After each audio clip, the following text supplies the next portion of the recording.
የወላይታ ዞን ግብርና መምሪያ በሴፍቲኔት ፕሮግራም ታቅፈው የነበሩ ከ28000 የሚበልጡ አባወራዎችና አማወራዎችን ማስመረቁ ተገለጸ።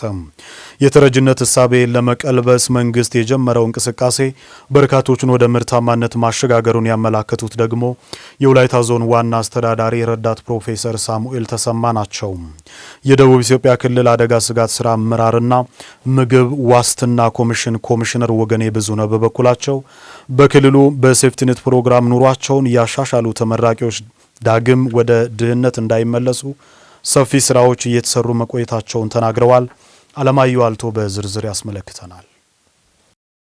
የደቡብ ኢትዮጵያ ክልልና የወላይታ ዞን ከፍተኛ የመንግስት ስራ ኃላፊዎች እንደዚሁም የፕሮግራሙ ተጠቃሚዎች በተገኙበት የወላይታ ዞን ግብርና መምሪያ ከ28000 የሚበልጡ የሴፍቲኔት ተጠቃሚዎችን አስመርቋል። በዚህም ተመራቂዎች ከተረጅነት እሳቤ ተላቀው ወደ ምርታማነት እንዲሸጋገሩ ለማስቻል በርካታ ስራ መሰራቱ ተመላክቷል።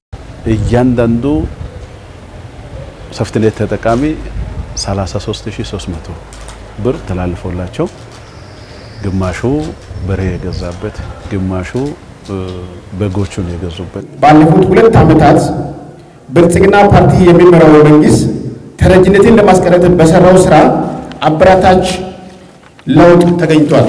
በገጠር ልማታዊ ሴፍቲኔት ፕሮግራም ድጋፍ በርካቶች ኑሮ እየተሻሻለ በመምጣቱ ከተረጅነት ወደ አምራችነት እንዲሸጋገሩ አድርጎታል። የገንዘብ ድጋፍ ብቻውን በዝቅተኛ የኑሮ ደረጃ የሚገኙ ዜጎችን ህይወት ከማሻሻል ይልቅ የተረጂነት እሳቤ እንዲጎለብት አስችሏል ያሉት የደቡብ ኢትዮጵያ ክልል የአደጋ ስጋት ስራ አመራርና ምግብ ዋስትና ኮሚሽን ኮሚሽነር አቶ ወገኔ ብዙነህ በሴፍቲኔት ፕሮግራም ታቅፈው ኑሯቸውን ያሻሻሉ ዜጎች ዳግም ወደ ድህነት እንዳይመለሱ የሚሰራው ስራ ቅንጅት የሚጠይቅ እንደሆነ ገልጸዋል። ፕሮግራሙ ተመርቀው የወጡ እንደገና ወደ ድህነት እንዳይመለሱ ከተረጅነት አስተሳሰብ ተላቀው ራሳቸውን ማስተዳደር እንዲችሉ አበክረን መስራትና መንግስት ተረጅነትን ታሪክ ለማድረግ የሚያስችል ምቹ ሁኔታዎችን እየፈጠረ በሚያደርገው ጥረት እኛም የበኩላችንን ድርሻ ማበርከት ይገባናል።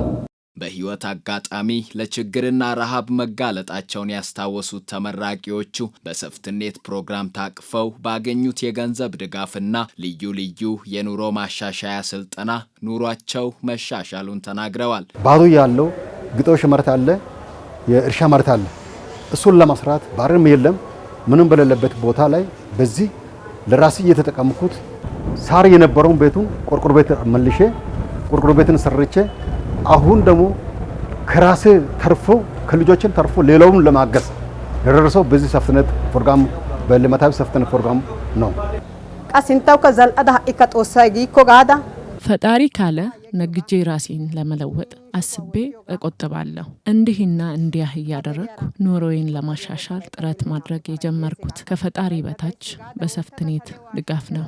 ኦሳፔ ጋርሳራ ሴፍቲኔት ያወልቃን ሀጋው ጋካስ የሴፍቲኔት ፕሮግራም በዚህ በጀት ዓመት የሚቋረጥ በመሆኑ ተጠቃሚዎች በምግብ ራሳቸውን እንዲችሉና ኑሯቸውን በዘላቂነት እንዲያሻሽሉ ለማስቻል የተጀመሩ ድጋፎች ተጠናክረው እንደሚቀጥሉ ተጠቁሟል።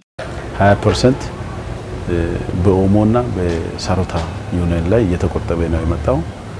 ሲወጡ አንድም አሴት አላቸው፣ ሁለተኛ ከአሴቱ ቁጠባ ላይ ገንዘብ አላቸው። ከዛ በላይ ደግሞ ምንድነው በአስተሳሰብ ላይ መስራት አለብን። ስለዚህ በአስተሳሰብ ላይ እነሱ ከተረጅነት አስተሳሰብ መውጣት አለባቸው። ለዛ ተከታታይ የግንዛቤ ማስጨበጫ ስራዎች የተሰራበት ሁኔታ ነው ያለው። ምርታማ ሆነው በአገር እድገት ላይ የበኩላቸውን ድርሻ እንዲወጡና ሌሎችንም ጭምር እንዲያግዙ ለማድረግ ያልተቋረጠ ድጋፍና ክትትል ስራ ከኛ ይጠበቃል። ልመና አንገት የሚያስደፋ ክብር ነክ መሆኑን በመረዳት ሁሉም የሴፍቲኔት ተመራቂዎች ያላቸውን በማባዛት ለጋራ ብልጽግና የበኩላቸውን ሊወጡ ይገባል። ዜጎች በግሉ ዘርፍ በኢንቨስትመንት በእርሻና በሌሎች አገልግሎት ሰጪ ተቋማት በአዋጁ መሰረት መብታቸው ተከብሮ ማህበራዊ ዋስትና አገልግሎት ተጠቃሚ የሚያደርግ አሰራር እየተዘረጋ መሆኑን የደቡብ ኢትዮጵያ ክልል ገቢዎች ቢሮ አስታወቀ። በግል ድርጅቶች ማህበራዊ ዋስትና አስተዳደር በወላይታ ዲስትሪክት ስር በሚገኙ በሶስት ክልሎች ባሉ 19 ዞኖች ከ130 ሺህ በላይ ሰራተኞች የማህበራዊ ዋስትና አባል መሆናቸውን የወላይታ ሶዶ ዲስትሪክት ጽህፈት ቤት ኃላፊ አቶ አየለ አይዛ ጠቁመዋል። የግል ድርጅቶች ሰራተኞች ማህበራዊ ዋስትና አርባ ምንጭ ቅርንጫፍ ጽህፈት ቤት ለባለድርሻ አካላት በወላይታ ሶዶ ከተማ የግንዛቤ ማስጨበጫ መድረክ አካሂዷል። ታረቀኝ ተስፋዬ ያዘጋጀውን እድገት እስራኤል ያቀርበዋል። የግል ድርጅቶች ሰራተኛ ማህበራዊ ዋስትና አስተዳደር ኤጀንሲ በአዋጅ የተቋቋመና የራሱ የሆነ መመሪያና ደንብ እንዲሁም አሰራር ያለው ሲሆን ከመንግስት እውቅና በማግኘትና የተለያዩ ተግባራትን በትብብር የሚሰራ መሆኑ ይነገራል። በዚህም በግል ድርጅቶች ተቀጥሮ የሚሰሩ ዜጎችን በማህበራዊ ዋስትና ተጠቃሚ አድርጓል። የግል ድርጅቶች ሰራተኞች ማህበራዊ ዋስትና አስተዳደር ኤጀንሲ አርባ ምንጭ ቅርንጫፍ ጽህፈት ቤት ለባለድርሻ አካላት የግንዛቤ ማስጨበጫ መድረክ በወላይታ ሶዶ ከተማ አካሂዷል። መድረኩም እንደተረዳነው የመንግስት የዚህ የጡረታ ፈንድ ወይም መዋጮ ጉዳይ ለዜጎች ህልውና እና ለመንግስትም የጀርባ አጥንት ከመሆኑ ጋር ተያይዞ በጡረታ መዋጮ ገቢ አሰባሰብ ዙሪያ ባሉ ጉዳዮች ዙሪያ በመወያየት ባሉን ክፍተቶች ዙሪያ በመወያየት ክፍተቶቹን ለመድፈንና የገቢ አሰባሰቡ ሂደት ጤናማና ጠንካራ ሆኖ የመንግስትን ዓላማ ለማሳካት ተፈጠረ መድረክ። እዚህ ላይ ግንዛቤ ስላልነበረው ሰው በአግባቡ እየከፈለ አልነበረም። ግን ለባለፉት አዋጅ ከወጣ በኋላ በስፋት ስራው እየተሰራ ስለሆነ የግል ድርጅቶች የሚሰሩ ዜጎች እንደማንኛውም ሰው መጨረሻ ላይ እድሜው በተለያየ እድሜ መግፋት፣ በበሽታ፣ በተለያየ አካል ጉዳት፣ በስራ ላይ ጉዳት ይቤት ተቀምጦ የሚበላ የሚያጣበት ሁኔታ ነበር ከዚህ በፊት። አሁን ግን ይሄ መብቱን ስለሚያስከብርለት ማንኛውም ጡረታ ከተመዘገበ በኋላ ከግል ድርጅቶች 11% ይሰጠዋል። ከራሱ 7% ከዛ ይቀመጥለታል። በዛ መሰረት ክፍያውን ያገኛል ማለት ነው። የግል ድርጅቶች ማህበራዊ ዋስትና አስተዳደር ኤጀንሲ አርባ ምንጭ ቅርንጫፍ ጽህፈት ቤት ኃላፊ ወይዘሮ በኃይሉ ኃይሌ በበኩላቸው ከዚህ በፊት የነበረው የግንዛቤ እጥረት ተቀርፎ በአሁኑ ወቅት ከመንግስት ተቋማት ጋር በተሰራው ቅንጅታዊ ስራ ለውጦች መመዝገባቸውን ተናግረዋል። አሁን ላይ ያለው ከብዙ መስሪያ ቤቶች ጋር ባለድርሻ የሚባሉ አሉ። ሰራተኛና ማህበራዊ ጉዳይ አለ፣ የመንግስት ማህበራዊ ዋስትና አለ፣ ገቢዎች፣ ንግድና ኢንዱስትሪ፣ ኢንቨስትመንት መምሪያዎች አጠቃላይ ከኛ ጋር ቅንጅታዊ ስራ ይሰራሉ። ምክንያቱም በውስጣቸው የግል ድርጅቶችን አቅፎ የሚሰሩ ኢንቨስትመንት ላይ የተሰማሩ ኢንቨስተሮች አሉ። ስለዚህ እነዛ ላይ ያለው የእውቀት ጋፕ የነበረው ዛሬ ላይ ተቀርፎ የተሻለ ውጤት እንድናስመዘግብ ያለንበት ሂደት ነው ያለው። በደቡብ ኢትዮጵያ በደቡብ ምዕራብና ማዕከላዊ ኢትዮጵያ ክልሎች ተደራሽ የሆነው የግል ድርጅቶች ማህበራዊ ዋስትና አስተዳደር ኤጀንሲ ወላይታ ሶዶ ዲስትሪክት ጽህፈት ቤት አጠቃላይ 19 ዞኖችን በማካለል ከ130 ሺህ በላይ ሰራተኞች ተመዝግበው የማህበራዊ ዋስትና አባል መሆናቸውን የጠቆሙት የግል ድርጅቶች ማህበራዊ ዋስትና አስተዳደር የወላይታ ሶዶ ዲስትሪክት ጽህፈት ቤት ኃላፊ አቶ አየለ አይዛ ድርጅቱ ከተቋቋመበት ጊዜ ጀምሮ ከ5.5 ቢሊዮን ብር በላይ መሰብሰብ መቻሉን አብራርተዋል። እስካሁን ከተመዘገበው ድርጅት አንጻር በምናይበት ጊዜ በዲስትሪክት ጽህፈት ቤቱ ከ15 ሺህ በላይ ድርጅቶች ተመዝግበው በስራቸው 131 ሺህ በላይ ሰራተኞች ተመዝግበው የማህበራዊ ዋስትና አቅድ አባል እንዲሆኑ ተደርጓል። ከመዋጮ አሰባሰቡ አንጻር በምናይበት ጊዜ 5.5 ቢሊዮን ብር እስካሁን ተሰብስበው ዜጎች ተጠቃሚነት ለማረጋገጥ ወደ ጡረታ ባለመብቶችም ወደ 1500 የሚሆኑ ዜጎች ጡረታ አበላቸው ተወስኖ ተጠቃሚ የሆኑ ያሉበት ሂደት ነው ያለው። ዜጎች በግሉ ዘርፍ በኢንቨስትመንት በእርሻና በሌሎች አገልግሎት ሰጪ ተቋማት በአዋጁ መሰረት መብታቸው ተከብሮ ማህበራዊ ዋስትና አገልግሎት ተጠቃሚ እንዲሆኑ ድጋፍና ክትትል እንደሚደረግ የገለጹት የደቡብ ኢትዮጵያ ክልል ገቢዎች ቢሮ ምክትል ኃላፊ አቶ ወንድማገኝ ደግፌ በየወቅቱ ድርጅቱ በሚሰጠው ግንዛቤ ማስጨበጫ ከጊዜ ወደ ጊዜ በገቢ አሰባሰብ ስራ የተሻለ ውጤት እየተመዘገበበት ይገኛል ብለዋል።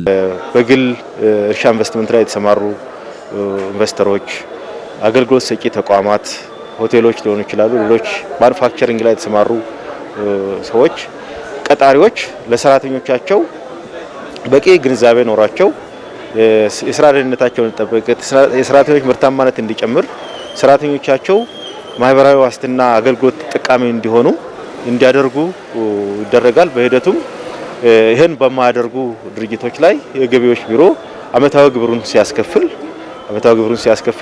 ክሊራንስ ሲሰጥ ይሄን ግዴታቸው መወጣታቸውን ማረጋገጥ እንዳለብን በአዋጅ ግዴታ ተጥሎብናል። ስለዚህ በአዋጅ የተጣለበትን ግዴታ መነሻ በማድረግ ሁሉም ግብር ከፋይ የሆኑ ድርጅቶች ወደ እኛ አገልግሎት ሊወስዱ ሲመጡ ይሄን ማህበራዊ ኃላፊነታቸውን መወጣታቸውን አረጋግጠን ነው ክሊራንስ የምንሰጠው። የተለያዩ ሃይማኖት ተቋማትና የፖለቲካ ፓርቲዎች የግል ድርጅቶች ማህበራዊ ዋስትና አስተዳደር አባል መሆን እንደሚችሉ በሪፖርቱ ማየት የተቻለ ሲሆን በአዋጁ መሰረት የዜጎች መብት ለማስከበር በትኩረት እንደሚሰራም ተገልጿል። በወላይታ ሶዶ ከተማ እየተነቃቃ በመጣው የኢንቨስትመንት ዘርፍ የበርካታ ዜጎች ኢኮኖሚያዊ ተጠቃሚነት ለማረጋገጥ በትኩረት ሊሰራ ይገባል አሉ የደቡብ ኢትዮጵያ ክልል የኢንቨስትመንት ኮሚሽን ኮሚሽነር ወይዘሮ አጸዳ ይዛም።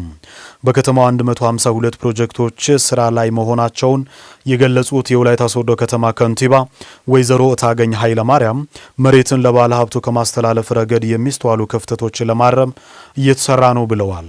በክልሉ የኢንቨስትመንት ቢሮ ኃላፊ የተመራ ልዑክ በከተማው በግብርና በአገልግሎትና ኢንዱስትሪ ዘርፎች የተሰማሩ የግል ባለሀብቶች ስራ እንቅስቃሴ ተመላክቷል። አዲስ ዓለም ሞገስ ዝርዝር አለው።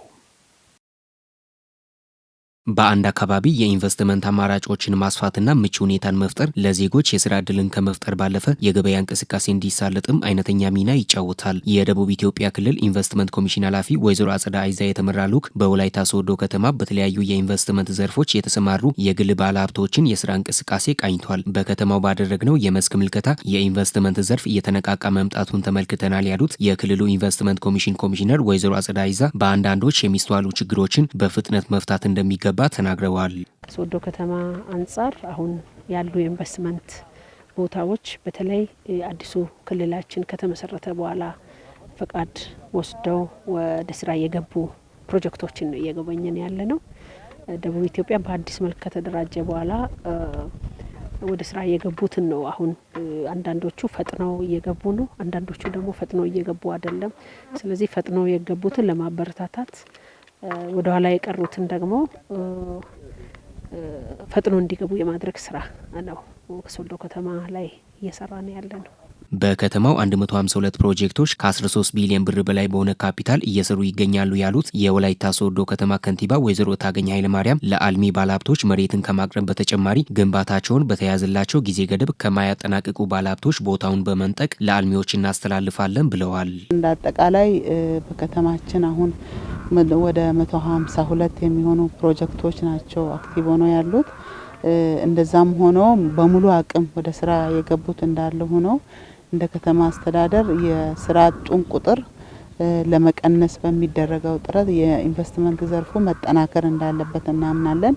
እሱን መነሻ አድርገን መሬት የማስተላለፉን ስራ ከተከናወነ ወዲህ በሙሉ አቅም ወደ ስራ ያልገቡ ኢንቨስተሮችን ለይተናል። ወደ 60 የሚሆኑት ላይ ማስጠንቀቂያ ሰጥተናል። እንደዚሁም ደግሞ በሊዝ ወስደውም ወደ 20 የሚሆኑት እንደዚሁ ያላለሙ መሆናቸውን ስላረጋገጠን በቀጣይ እንደየአመታቸው እንግዲህ በሁለት አመት ባለው ድረስ ማልማት እንደሚጀምሩ ውል ገብተው ያላለሙ ኢንቨስተሮችን ለይተን ወደ እርምጃ የምንገባ ነው የሚሆነው። በከተማው በአገልግሎት በግብርናና በኢንዱስትሪ ዘርፎች ትኩረት በማድረግ ህብረተሰቡን ተጠቃሚ የሚያደርጉ በርካታ ስራዎች እየተከናወኑ እንደሚገኙ ያነሱት ደግሞ የወላይታ ሶዶ ከተማ ኢንቨስትመንት ጽህፈት ቤት ኃላፊ አቶ ቸርነት ተስፋዬ ናቸው። እንደ ከተማ በዋናነት ያው በሶስት ዋና ዋና ዘርፎች ላይ ትኩረት ያደረገ ነው። በአገልግሎት እነዚህም ደግሞ በግብርና እና በኢንዱስትሪ ዘርፎች ያው ትኩረት ሰጥቶ እየተሰራ ይገኛል ማለት ነው። በከተማው የስራ አጥ ቁጥርን ከመቀነስ ረገድ የኢንቨስትመንት አማራጭን ማስፋፋት እጅግ አስፈላጊ በመሆኑ ህብረተሰቡን በማስተባበር ዘርፉን ይበልጥ ማጎልበት እንደሚገባም ተመላክተዋል። በተለያየ ጊዜ የምቹ ሁኔታዎችን እየፈጠርን እንዲገቡ የማድረግ ስራ እንሰራለን። ያው ችግሮች አሉ፣ ሁሉም የማይገቡበት ሁኔታ አለ። ብዙውን ጊዜ ችግር በኢንቨስትመንት ስራ ላይ ችግር የሚፈጥረው ከሶስተኛ ወገን ነፃ ያልሆነ መሬት የማስተላለፍ ሂደቱ ነው። እኛ ጋር ውል በገቡት መሰረት ወደ ስራ ያለ መግባታቸውን በማረጋገጥ ነው እየለየን ቦታ የመቀማትና ለሌሎች የምናስተላልፍ ነው የሚሆነው። ይሄን ስናስተላልፍ ደግሞ ልክ እንደነሱ አጥረው የሚያስቀምጡ ያለ መሆናቸውን በማረጋገጥ ካፒታላቸውን በማየት ከዚህ ቀደም ወስደው አልምተዋል አላለሙም የሚለውንም በመለየት በፍጥነት ወደ ስራ በሚገቡት ላይ የተዘጋጀ መሬት አለ። በኢንዱስትሪ ዞንም ብለን ለይተን አስቀምጠናል። በሆቴል ዘርፍም እንደዚሁም በሎጆችም ከፍተኛ የሆነ እጥረት ያለባቸውን ዘርፎች ከ3ቱ ከ4ቱ ዘርፎች በመለየት ወደ ስራ እንዲገቡ እያመቻቸን ያለንበት ሁኔታ አለ። አልሚ ባለሀብቶች በበኩላቸው የከተማው አስተዳደር መሬትን ከማቅረብ ጀምሮ አስፈላጊ በሆኑ ጉዳዮች ላይ ድጋፍ እያደረገ መሆኑን በማንሳት ፕሮጀክቶችን በፍጥነት ገንብተው ለማጠናቀቅ የተለያዩ የግንባታ ቁሶች እጥረት መኖርን እንደ ውስንነት አንስተዋል። ይህንን ግንባታ ከጀመርንበት ገና የመሰረት ስራውን ከምንሰራበት ጊዜ ጀምሮ የከተማ አስተዳደሩም ሆነ ማዘጋጃ ቤቱ ተገቢውን ድጋፍ ሲያደርጉልን ነበረ። ምክንያቱም ይሄ ቦታ ያው ብዙ የስራ እድልን እየፈጠረ ነበር። መልማቱን በራሱ አስፈላጊ ነገር መሆኑን በማመን በማንኛውም በሚያስፈልገን ነገር የከተማ አስተዳደሩ ካጠገባችን ሆኖ ለምንጠይቀው ጥያቄ ተገቢውን ምላሽ በመስጠት ሞቲቬት በማድረግ በየጊዜው እየመጣ በአጭር ጊዜ እዚህ ደረጃ የደረሰ ህንፃ ነው፣ ቆሞ የቀረ ህንፃ አይደለም በማለት እኛን እየደገፈ ነው የቆየው። የከተማ አስተዳደር ድጋፍ ቦታውን አመቻችቶልናል። ከዛ ባሻገር ግን ያው ይሄን መንገድ አክሰስ ሮድ አልነበረውም። እዚህ መንገድ ላይ የነበሩ የግለሰብ ዛፎች ነበሩ። እነዚህን ሁሉ ካሳ ከፍዬ ያንን ቦታ ነጻ ካረኩ በኋላ መንገዱንም አዛመቻቼ ወደ ስራ ለመግባት ሲያለው ለአልሚ ባለሀብቶች ምቹ መሰረተ ልማቶችን ከማስተካከል በተጨማሪ ለግንባታ ስራ የሚሆኑ ቁሶች እንዲሟላላቸው ከተማ አስተዳደሩ እንደሚሰራም ተገልጿል። አብዛኛው አሁን ቦታ ተወስዶ ታጥሮ የተቀመጡ ቦታዎችን ስናይ የመሰረተ ልማት ችግር ያለባቸው አይደሉም። ዋና መንገድ በሚባሉበት ቦታ ላይ ለዘመናት አጥረው ያስቀመጡ ባለሀብቶች ናቸው እያየን ያለ ነው። የመብራት፣ የውሃ፣ የመንገድ ችግር ሲታይ ይሄን ያህል ለማልማት ማነቆ የሚሆን አይደለም።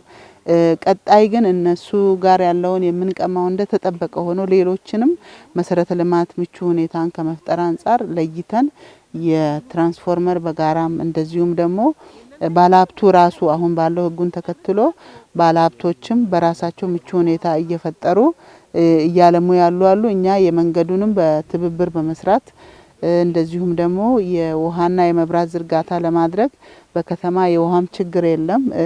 ይሄን በመዘርጋቱ ሂደት በጋራ በመናበብ በፍጥነት ወደ ስራ እንዲገቡ እያደረግን ያለነው አለ።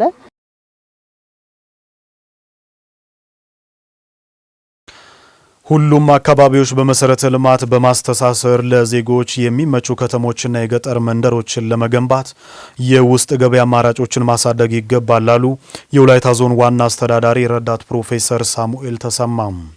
ከዞኑ የሚሰበሰበው የውስጥ ገቢ እያደገ መምጣቱን የጠቀሱት የዞኑ ገቢዎች መምሪያ ኃላፊ አቶ ዘካሪያስ ታደሰ ይህም የልማት ፍላጎትን በራስ የመሸፈን ስትራቴጂ እያሳካ መምጣቱን ተናግረዋል። የወላይታ ዞን የመንግስት ኮሚኒኬሽን አገልግሎት ያደረሰንን ዘገባ የሚያቀርበው ውብሸት ጳውሎስ ነው። በወላይታ ዞን ባለፈው 2017 በጀት ዓመት 3.9 ቢሊዮን ብር ገቢ መሰብሰቡን የጠቀሙት የወላይታ ዞን ገቢዎች መምሪያ ኃላፊ አቶ ዘካሪያስ ታደሰ ዘንድሮ ደግሞ ገና በሩብ ዓመቱ ከ1.1 ቢሊዮን ብር በላይ ገቢ መሰብሰቡንም አስረድተዋል። የዞኑ እቅዳችን በ2017 3.7 ቢሊዮን ነው እቅዳችንን የተሰበሰበው ገቢ ወደ 3.9 ቢሊዮን ነው። ስለዚህ ወደ 48-50 ሚሊዮን ሶዶ ከተማ ከወጣ በኋላ የገቢ እድገት ያሳየበት ሁኔታ አለ። ስለዚህ በየአመቱ እያደገ የመጣበት ሁኔታ አለ የገቢ እድገቱ። 2018 አሁን ዘንድሮም 2018 ላይ 5.1 ቢሊዮን ነው የኛ በበጀት የተደገፈ እቅድ የውስጥ ገቢያችን። አሁን ላይ እንግዲህ በአንደኛ ሩብ ዓመት እንሰበስባለን ብለን ያቀድነው ወደ 1.3 ቢሊዮን ነው። ከዛ ውስጥ እስከ ጥቅምት 30 ድረስ ወደ 1.1 አካባቢ ቢሊዮን ሰብስበናል። ስለዚህ በጣም በየጊዜው የገቢ እድገት እያደገ የመጣበት ሁኔታ አለ። ይሄ 5.1 የአመቱ እቅድ ሲሆን ከአመቱ እቅድ ጋር ስንጻጽር ወደ 80% ነው። ከሩብ ዓመት ጋር እንግዲህ 25% ነው ማሳካት ያነበረብን፣ ወደ 20% ነው ያሳካነው። የዜጎችን የልማት ጥያቄዎችን ለመመለስ የፌዴራል በጀት ብቻ ከማማተር ይልቅ የውስጥ ገቢ አቅም ማሳደግ ይጠበቅብናል ያሉት የወላይታ ዞን ዋና አስተዳዳሪ ረዳት ፕሮፌሰር ሳሙኤል ተሰማ በዚህም በአጭር ጊዜ ውስጥ የተለያዩ የልማት ስራዎችን ማሳካታቸውንም አክለዋል። በከተሞች ያለውን የገቢ አቅም አሟጠን በመጠቀም በርካታ የኮሪደር ልማት ስራዎችን፣ የመንገድ ከፈታ ስራዎችን፣ የኮብልስቶን ስራዎችን፣ የዲች ስራዎችን በተለይም በቦዲቲ ከተማ አስተዳደር በቅርቡ ያስመረቅነው የኮሪደር ልማት የማዘመን ከተማ የማዘመን ስራዎች በሙሉ በገቢ አቅም በራስ አቅም የተሰሩ ናቸው።